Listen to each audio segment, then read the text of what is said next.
Hello investor, how are you? Hopefully you're having a very good time. In today's video, I will cover the AT&T company. The ticker symbol is T. And we'll do the stock valuations and try to find out if this stock is a buy or not.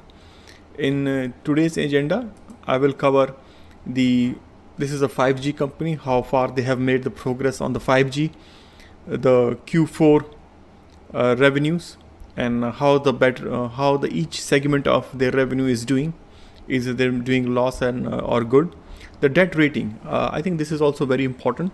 If as you know, the equity investors only get paid if the debt investors or bond investors get paid, right? If the company is risky from these rating agencies, then the chances are not good as well. So I will try to see I got the ratings from their website, and I'll AT&T website, and I include the slide on that as well. And then we'll do the liquidity check, how the company is doing in terms of the liquidity, whether they have sufficient cash to cover its expenses.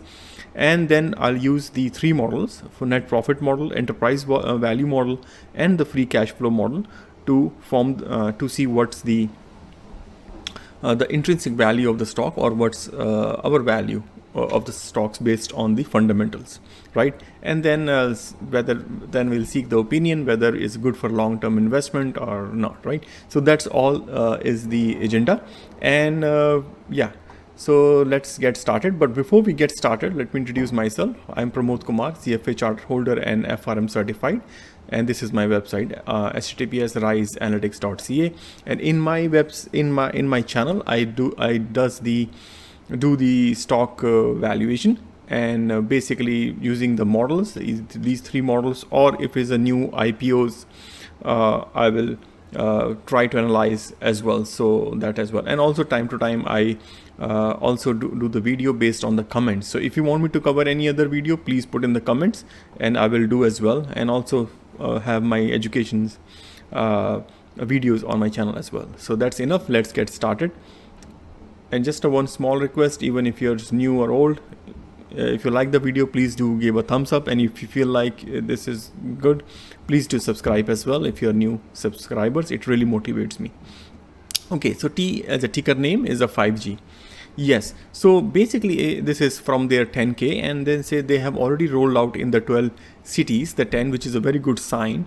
And we expect the 5G will enhance our customers, right? And all it will increase the speed and all. So that's, but they are still in the progress. So that's what I have found out here. So you can pause the video and read a little bit more if you want.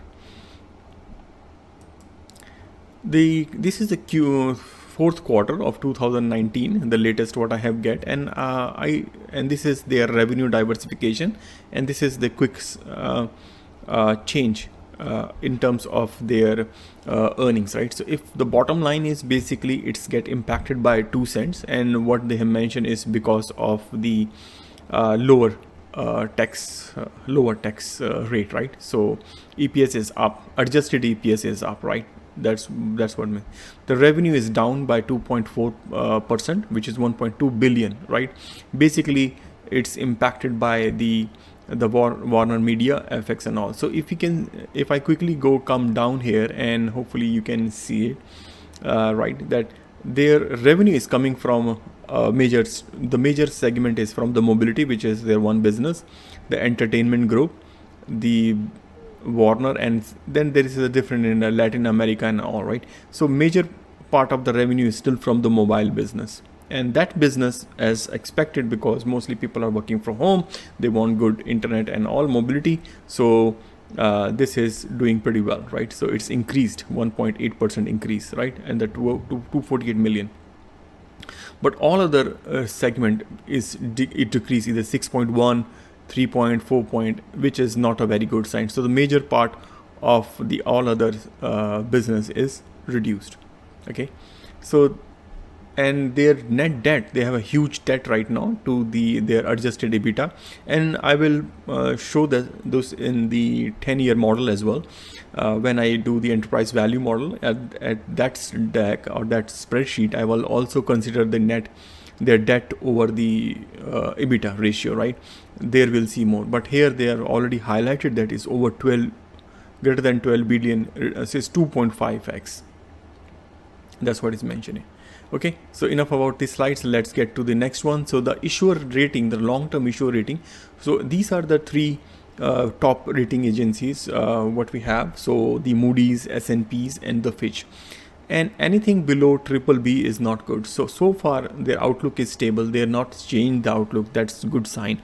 But I really don't like that as this, that if I'll take the S&P, right, which is they have given BBB. So pretty much after if they drop one more, then it's more like a junk, right? So it's not good. So usually, and Fitch is still making them A minus, and Moody is still not bad but close to S&P. But this is, if you can see that, so from that perspective, as the equity investors, if the issuer rating is down, that's not good, right? So that's the latest rating. I'm not sure whether it's down. This is from their company website. I have taken AT&T website. Okay, so this is one negative point.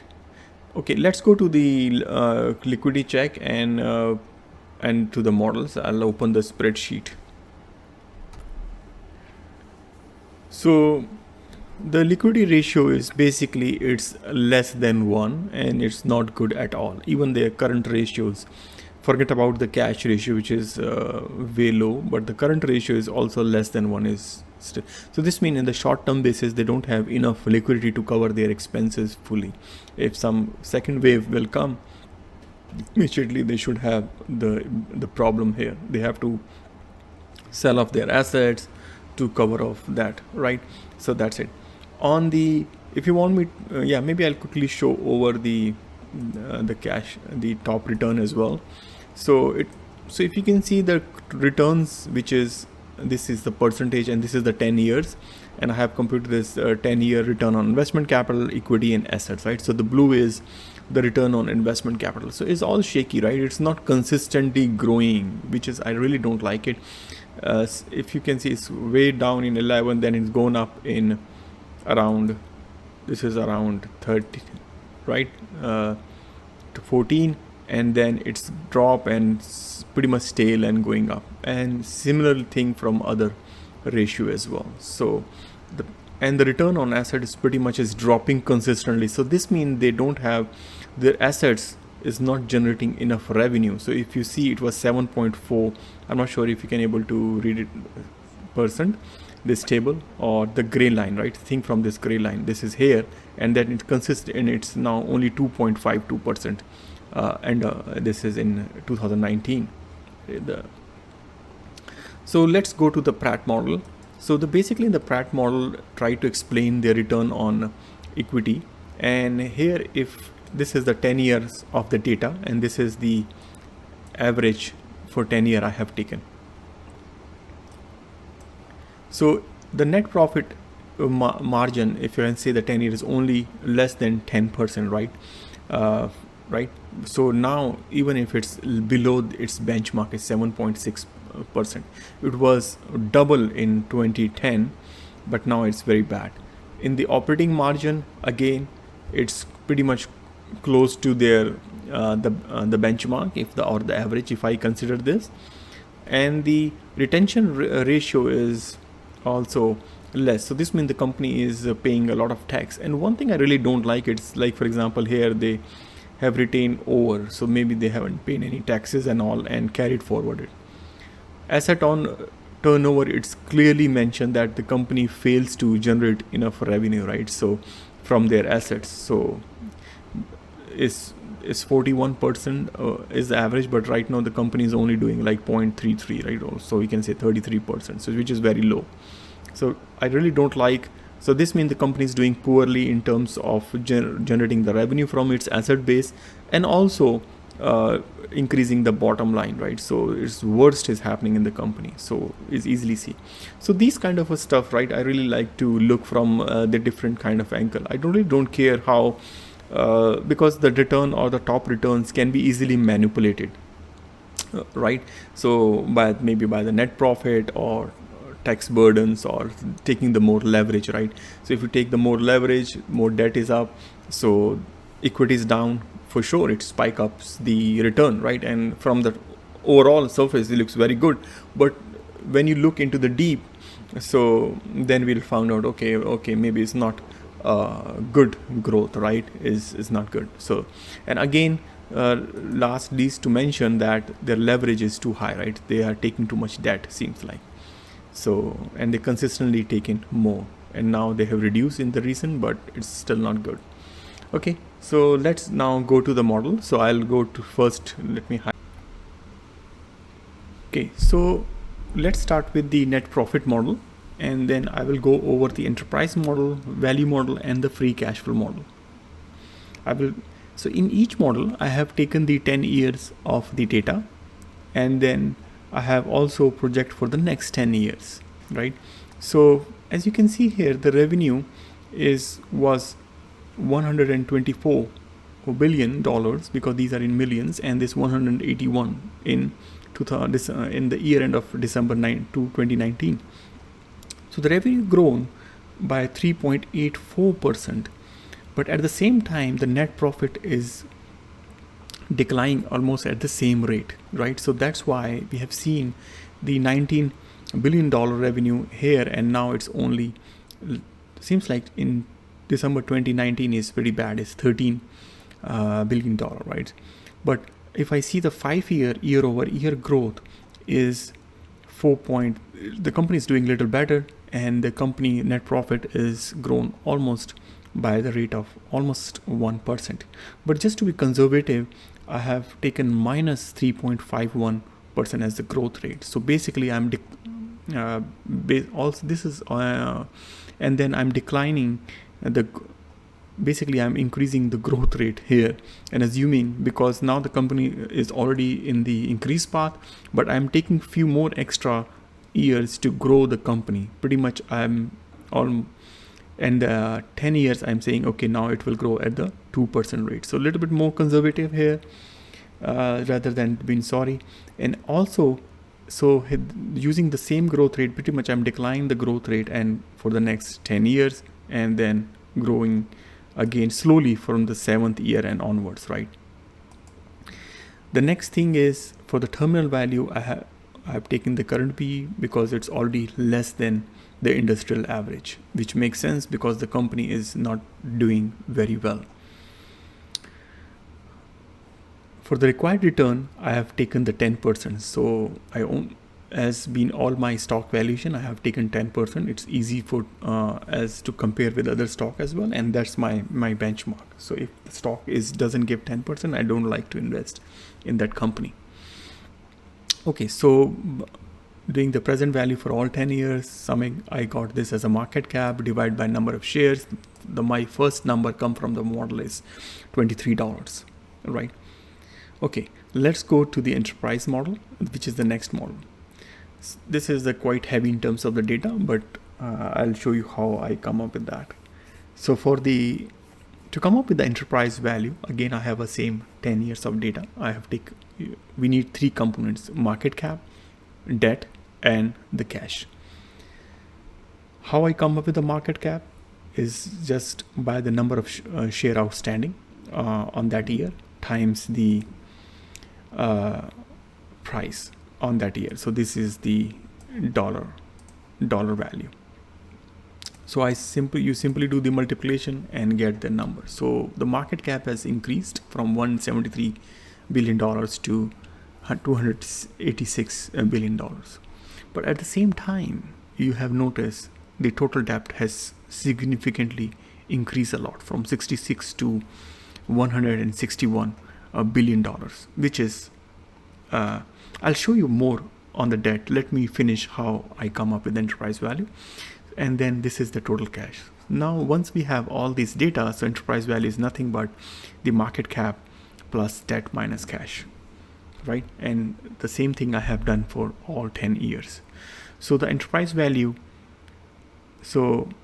has also pretty much increased a lot, but most of the factor is we can see the debt is a huge factor in there, and the company doesn't stop here. So let me show you with the recent their quarterly statement how much debt the company has taken.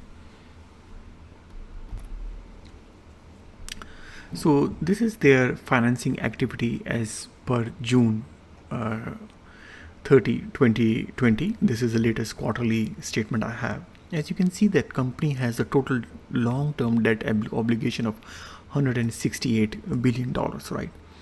And it shows the detail which I've also shown in my plot. So I have taken from 10K, but this is even further latest. So the company has further has a borrowing of $2.9 billion. They have entry to draw down into 5.5 long-term loan. They redeem some of the $12.2 billion, but look at this, right? The company is keep issuing. The main thing what I like to share here, maybe I'll increase it a little bit. The company has at the same time issuing the debt and the paying the debt, right? Which is not a very good scenario. So to pay this debt, it seems that's they are issuing more debt as well. Maybe some other purpose as well, but it seems like they're issuing and they have a lot of debt that's paying and issuing debt at the same time. Okay, so let's continue with our model. Sorry to get that distracted. It's not distraction, but actually it's a more fact, right? To see how the numbers comes up. So this means from December, it increased even more, 8 million more added here. So let's actually 8 billion. So we get the enterprise value, then we get enterprise. So one of these multiple is even the strong multiples, the enterprise over EBITDA. The enterprise over EBITDA looks very good. Honestly, it's under 10. But at the same time, because of the enterprise value not able to increase that much, right? Only the operating cash flow is increasing. So, but it's the major factor is because the debt is increased, right? So if you see from the debt perspective, it's pretty much double, which is not a good sign, right? So when the debt is increased as compared to the operating 1.6 to 2.9, which can easily be seen here with this small table, that the enterprise value is only increased by 6.21%, whereas the debt for the last 10 years year over year is increased by 9.31%, right? But the good thing is with the recent past, they have able to control the debt growth, which is 5%. Okay, so with this model, I have taken the 3% as the growth rate and then declining it to 2% and then grow the EBITDA accordingly. For the terminal value, I have a little bit very conservative. Rather than grown as a 7, I have taken only 4. The reason is because of the huge debt. I don't think so. Nobody wants to buy the company at the rate of 7. Okay, so I come up with the enterprise value after adjusting with the average debt and cash divided by number of shares, and with my second model I get $53.92 as my price. Let's finish up with the final free cash flow model. Free cash flow model, again I have this is the way I have computed it, by operating cash flow minus the capital expenditure for the 10 years.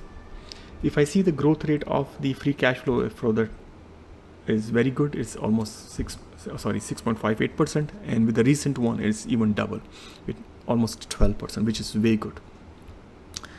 I have taken the 10-year growth rate and discounted to 2%, and for the terminal value I have taken only 8. I assume that it can easily sell the company after 10 years for the 8 terminal value of 8. Required return again taken 10. Simply do the discounting, sum of the market cap divided by number of share. With the third share I got $46 as my price. Okay, so now I have all 3 models equally weighted, and this is my price, right? So what is my final price? If I sum it all 3 together, my price is $41.10 with the models. The price right now in the market is 30. Certainly this company is undervalued right now based on this 41. But given that is a pretty technology company and the huge debt, I think it's, for me, if I want to enter, I'll further do the margin of safety of 30%.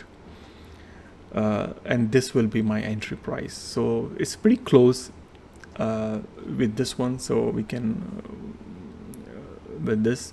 But what do you think? Do you think, from your perspective, do you think you will go and buy the shares or not the shares? And this is just the model saying, but as a Canadian, I don't have the use the service of AT&T. We use more like a local Rogers or Bell and Telus here. But how, if you are a US resident and US citizen, if you're living in US and using this company, let us know what you think about the company as its services, how good it is, because local market knows also about this company. And one more reason is, I don't think so this is very good player in terms of the 5G. What do you think about that as well? If you are current owner of AT&T and you think it's good, how about as compared to Verizon? Right, I also have in mind to do that as well. So if you think I should do that, please put in the comments. And really, I just want to finally thank you to being with me, and as a CFA charter holder, I'm signing off this video. But if you can kindly give a like button, hit a like button, and also put a nice comments, it will be really appreciated.